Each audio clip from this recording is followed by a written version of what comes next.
Selamat siang, ketemu lagi dengan saya Gracia Pilo. Jikalau sebelumnya sudah diuraikan tentang bagaimana sejarah kodifikasi Al-Quran yang seperti ditulis dalam buku-buku seperti ini, bahwa memang terjadi penghilangan dengan sengaja dan hanya diperbolehkan satu versi tulisan Quran, satu bentuk huruf Quran, satu dialek Quraisy, dan hanya boleh ada satu versi bacaan Quran, yaitu bacaannya Utsman. Tidak diperkenankan ada qiraatus sabah, qiraat yang berlainan, 7 bacaan, tidak boleh. Qiraatus sabah hanya terjadi, hanya pernah ada sebelum zaman Utsman, selama Muhammad masih hidup. Nah, jikalau tadi sudah dijelaskan bahwa Quran sebelum zaman Utsman, Quran pra-Utsmani memiliki banyak perbedaan teks, totalnya belasan puluhan ribu teks. Dan ini yang menyusun adalah Imam Abu Dawud, ulama terkenal Muslim, bukan orang Kristen. Anda bisa lihat di buku sini. Nah, salah satu logika, jikalau semua Al-Quran yang berbeda dari versinya Utsman sudah dihilangkan, disobek-sobek, dimusnahkan, termasuk Qurannya Muhammad yang asli, dibakari, dimusnahkan, maka di seluruh dunia saat ini tidak boleh ada Quran yang ayatnya di sini dengan yang di sana beda-beda, itu tidak boleh. Ini logikanya. Nangkap kan? Dan biasanya seluruh orang Muslim, ustadz-ustadz, kiai-kiai mengatakan, orang-orang Muslim, Quran di seluruh dunia satu teks, satu tulisan, satu bacaan, tidak ada perbedaan varian-varian teks. Kalau menurut saya kalimat ini mungkin harapan ya. Harapannya orang Muslim. Tapi terus terang hal ini tidak sesuai dengan fakta yang terjadi sebenarnya. Hari ini saya bawa beberapa contoh Al-Quran yang berbeda. Ini Al-Quran biriwayat Waris an Asim. Ini Quran yang dipakai di negara-negara Afrika Utara. Menjadi Quran resmi negara Maroko, dipakai di Tunisia, Aljazair. Saya punya contoh Quran yang lain.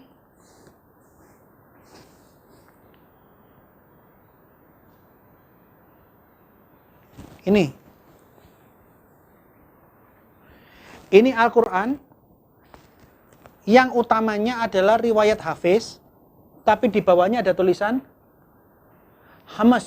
Hamas riwayah Ibnu Katsir. Hamas itu catatan pinggir. Ini contohnya begini. Yang utama adalah versi Qurannya riwayat Hafiz. Hamas catatan pinggirnya adalah berdasarkan riwayat Ibnu Katsir. Saya bawa Quran yang ketiga. Ini hampir sama dengan ini.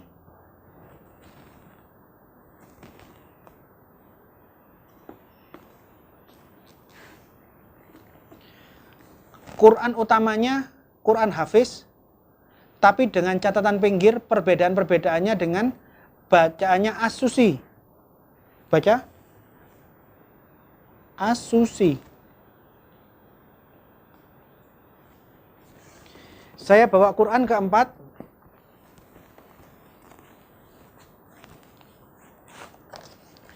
Ini Quran tapi bentuknya dibagi 30 juz. Ini Al-Fatihah yang pertama. Biriwayah Qalun. Coba dilihat. Biriwayah Qalun. Ini Al-Quran versinya Qalun. Qalun dipakai di Libya, dipakai menjadi Quran resmi negara Qatar. negara Qatar tidak pakai Quran yang seperti di Indonesia, Qurannya habis, enggak, dia pakai Quran ini. Ini saya akan tunjukkan satu persatu, simple, sampel, contoh. Bahwa klaim Quran di seluruh dunia satu teks, satu tulisan, satu bacaan, satu makna, itu tidak terbukti. Ini Quran-Quran ini adalah bukti bahwa ada banyak variasi Quran, variasi teks, dan maknanya beda. Yang saya tunjukkan kepada pemirsa, ini bukan perbedaan tafsir ya. Ini bukan tafsir. Ini mushaf. Ini manuskrip Quran, versi-versi Quran yang berlainan. Ini bukan tafsir. Bukan terjemahan. Kalau tafsir itu misalnya seperti ini. Ini tafsir Quran Al-Qurtubi.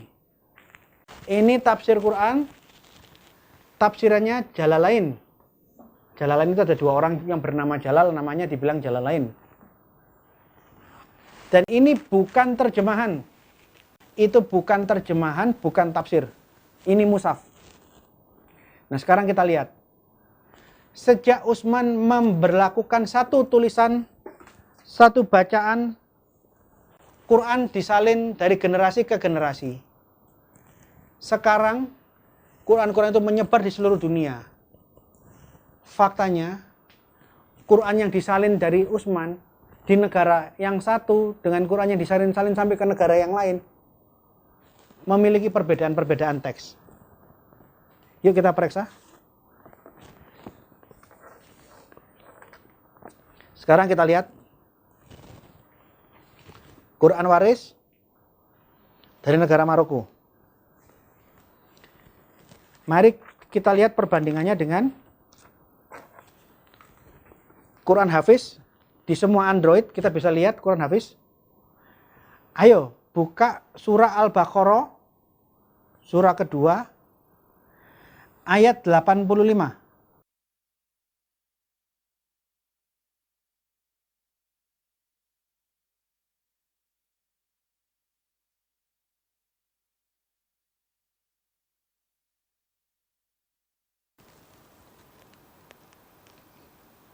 Bisa lihat?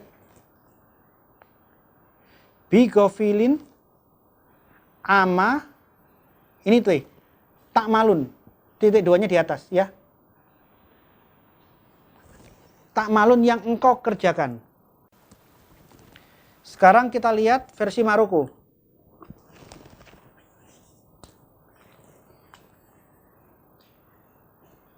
Wa malahu bigofilin ama, titik duanya tidak di atas tapi di bawah.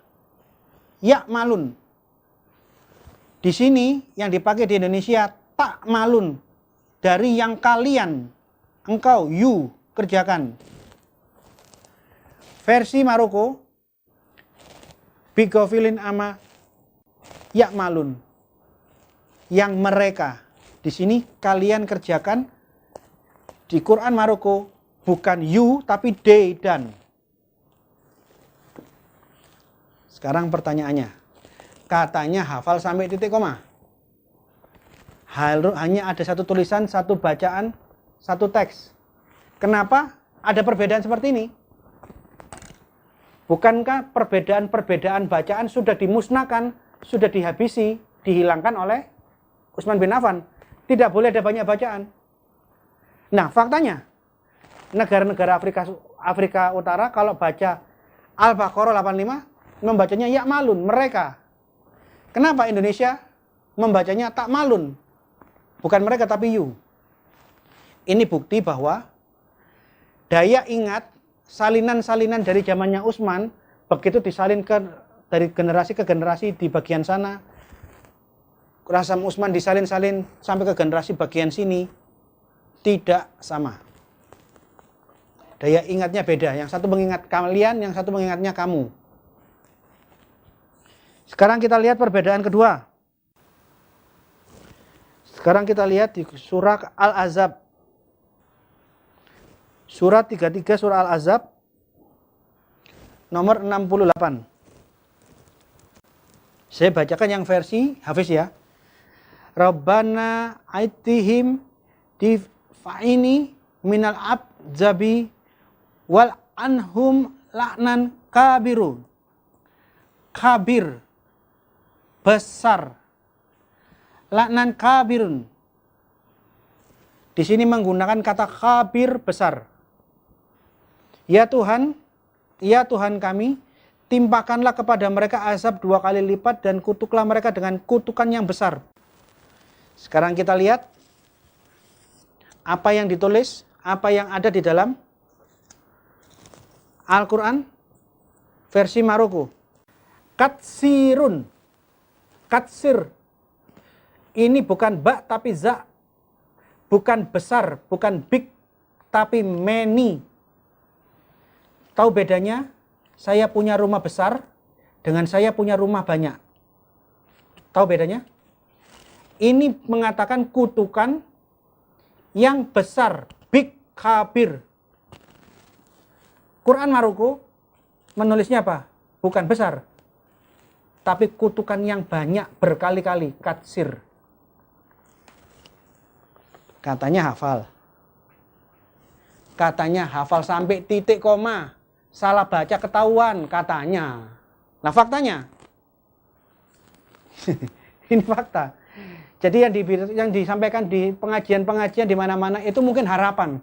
Kalian orang-orang muslim mengharapkan bahwa punya Quran yang ideal, cuma satu tulisan, satu teks, satu bacaan, itu harapan kalian. Tapi faktanya Quran di Indonesia beda dengan Quran di Afrika Utara. Sekarang kita lihat perbedaan yang ketiga. Surah 21, Surah Al-Anbiya, nomor 4. Di dalam Surah Al-Anbiya, kalimat pertama, frasa pertama berbunyi, Qala. Qala Rabbi ya'lamul. Qala. Qala itu artinya dia berkata. Dia yang dimaksud di dalam ayat ini Muhammad berkata. He said. Dia yang ngomong. Bukan saya. Dia yang ngomong. Bukan saya yang ngomong. Dia yang dimaksud Muhammad. Di dalam terjemahan bahasa Indonesia juga sama. Lihat. Berkatalah Muhammad kepada mereka. Tuhanku mengetahui semua perkataan di langit dan di bumi. Dan dialah yang maha mendengar lagi maha mengetahui. Quran versi Indonesia, Surah Al-Anbiya nomor 4 tertulis Muhammad yang ngomong. Jadi kalimat itu kalimatnya Muhammad. Ya. Qala. Sekarang kita lihat Qurannya Maroko. Doma. Bukan qala tapi kul. Bukan dia berkata, dia yang ngomong, dia maksudnya Muhammad, bukan. Versi Maroko, katakanlah, say it. Ayat yang sama, kalau pakai versinya Hafiz, yang ngomong Muhammad. Tapi kalau pakai versinya Waris, yang ngomong di sini Allah. Apa kalian tidak bisa membedakan mana Allah, mana Muhammad? Bisa kan? Nah sekarang saya mempertanyakan, dua-duanya ini ngaku Rasam Usmani. Tapi kenapa di dalam salinan yang dipakai orang-orang Maroko, Al-Anbiya 4 berbunyi kul, artinya Tuhan yang ngomong, katakanlah. Sedangkan Quran yang ada di Indonesia yang ngomong bukan Tuhan. Dia berkata, Muhammad yang ngomong. Yang benar Muhammad yang ngomong atau Allah yang ngomong ini? Karena Muhammad dengan Allah sudah beda. Ini bukti bahwa Quran yang satu di negara yang satu dengan Quran di negara yang lain, teks dan bunyinya dan artinya berbeda. Bohong kalau ada yang mengatakan semuanya sama. Itu harapan. Itu asumsi teologis, tapi bukan fakta yang ada di lapangan. Sekarang kita buka perbedaannya dengan Al-Quran yang dipakai di Qatar. Anda kalau pergi ke Dubai, entah mau jalan-jalan ke Timur Tengah, kalau mampir di Dubai, tolong pergi ke semua toko-toko buku yang ada di Dubai. Beli Quran yang ada di Dubai. Seluruh kota negara Qatar menggunakan Quran ini. Dia tidak pakai Quran Hafiz Indonesia. Tolong kalian beli. Sekarang kita lihat, apakah Quran yang di Qatar sama persis 100% dengan di Indonesia? Tidak, saudara. Lihat buktinya. Di dalam surah Tahrim, dan ingatlah Maryam binti Imran yang memelihara kehormatannya. Maka kami, Allah, tiupkan kepada rahimnya sebagian dari ruh kami dan membenarkan kalimat Rabb-nya dan kitab-kitabnya, bentuknya jamak, dan dia adalah termasuk orang yang taat. Dalam bahasa Arabnya dikatakan bi kalimati robbiha wa kutubihi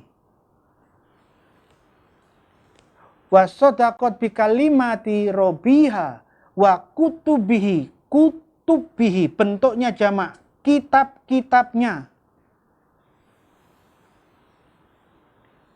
Versi Hafiz, kutubihi bentuknya jamak. Sekarang kita lihat Quran versi yang ada di Qatar yang dipakai di sebagian Sudan, bagian Afrika Barat. At-Tahrim juz ke-28. Ayat yang ke-12 tolong di-zoom. Quran yang dipakai resmi di negara Qatar dan sebagian Afrika Barat, di Sudan, tertulis bukan kutubihi tapi kitabihi. Bentuknya tunggal. Yang benar yang mana? Tuhan menurunkan kitab-kitab bentuknya jamak atau kitab dalam bentuknya tunggal? Versi Qatar bentuknya tunggal. Hafiz bentuknya jamak. Satu buku dengan banyak buku kan tentu berbeda.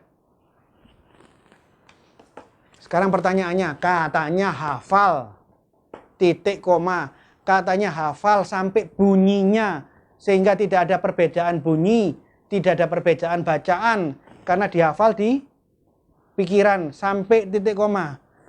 Itu harapan kalian.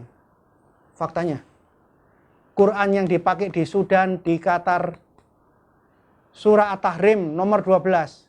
Indonesia membacanya bentuknya jamak, kutubihi. Yang di Dubai bacanya bukan jamak, tunggal, kitabihi. Jadi kalau mengatakan Quran semuanya satu teks, satu huruf, satu bacaan, satu arti, tidak sesuai dengan fakta.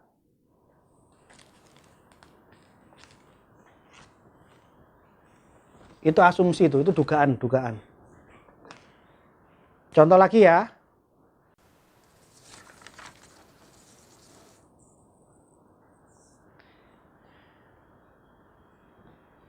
Ini Quran utamanya pakai Hafiz, disertai catatan pinggir, bacaan-bacaannya versi Susi. Jadi kitab utamanya Hafiz sama dengan di Indonesia, hanya dia ada Hamas, ada catatan pinggir. Catatan pinggirnya menggunakan Al-Quran versinya Susi, riwayatnya Susi. Buka surah Al-Baqarah 271. Wa yukafiru ankum min sayiatikum wallahu bima ta'maluna khabir. Saya bacakan mulai dari wa yukafiru. Wa yukafiru.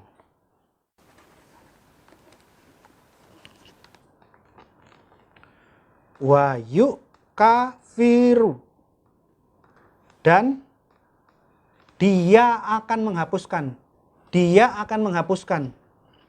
Lihat catatan bacaan versi riwayatnya Susi. Bukan wa yukafiru, wa nu kafiru. Lihat baik-baik. Wa nu kafiru. Hafiznya berbunyi apa? Wa yukafiru. Di dalam Hafiz berbunyi, dia akan menghapuskan. Versi Qur'annya Susi, bukan dia akan menghapuskan, kami yang akan menghapuskan. Bukan dia yang menghapuskan, tapi kami. Sekarang, Anda bisa tahu bedanya, dia menghapuskan dengan kami yang menghapuskan. Dia yang nulis, kami yang nulis. Bisa paham bedanya dia dengan kami kan? He dengan we. Saya rasa semua orang tahu bedanya antara he dengan we. Jadi demikian sebagian kecil perbedaan-perbedaan teks, bukan perbedaan terjemahan ya. Ini terjemahan. Ini terjemahan dan tafsir. Yang tadi Al-Qurtubi, Jalalain, atau Bari, itu tafsir. Tapi yang barusan saya tunjukkan, ini bukan tafsir, bukan terjemahan. Ini mushaf. Bahwa Quran di negara yang satu, berbeda teks, berbeda bunyinya, berbeda arti maknanya dengan Quran-Quran di negara yang lain. Jadi, ini bukti yang saya tunjukkan. Terima kasih, Tuhan memberkati.